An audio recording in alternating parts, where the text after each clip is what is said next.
Good morning, beautiful people, and welcome to Die Maschine 101. For this episode, I'll be covering the map's layout. Starting at spawn, we have an open area that is great for training, and near these trees we have a box location. There is a crafting table located here near the Nacht building, as well as an ammo box alongside the wall. From the spawn, there are two different routes that players can choose to progress. Taking the right path, we go through this door to the Nacht building. On the right, we have a 1911 wall buy. On the left, we have an ammo box, as well as a mystery box location. Additionally, we have a door that opens up once power is turned on. Continuing up the stairs, we have an MP5 wall buy, another door to the other side of the map, and further down the room, we have stamina. Going outside, we have the crash site where there's even more open space. More importantly, we have a fast travel aether tunnel that takes you down to the medical bay. Important to note, these aether tunnels open up exactly 10 rounds after you unlock Pack-a-Punch. We also have a gallows on the wall here. Nearby, we have another box location, as well as Juggernog, and underneath this plane wing, we have another ammo box. At the bottom of this area, we have another barrier that opens up once power's turned on. Moving forward, we have access to the tunnel where the left and right sides of the map come together. That being said, let's head back to spawn and take a look at the left side of the map.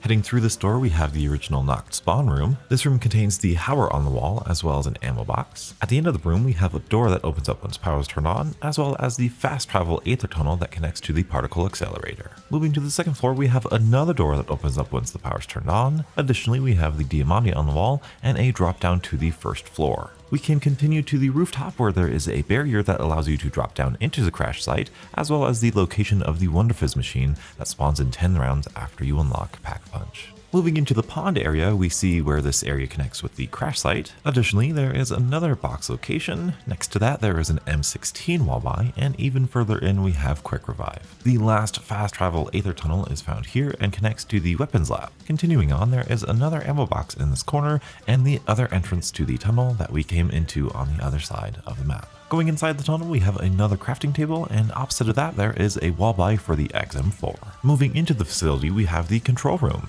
There are, again, two different paths we could take, but before we get to those, we can move on to the end of the room here, where we can find an ammo box on the left and an AK-74U wall buy on the right. And as the centerpiece of the room, we have the Trials computer and all 4 of the player reward locations. Taking the right path from here, we move through a corridor into the weapons lab. Here we have the bottom half of an aether tunnel that connects to the pond. We have another box location as well as the RPD wall buy. And in this bottom section, we can find Deadshot. Once we move on from here, we enter the particle accelerator room. Before we get there, we can explore the left path through the medical bay. First, we have the Type 63 wall buy, as well as the computer for the main quest. Just outside there is another box location. Heading down the stairs, we have Speed Cola in the center of the room.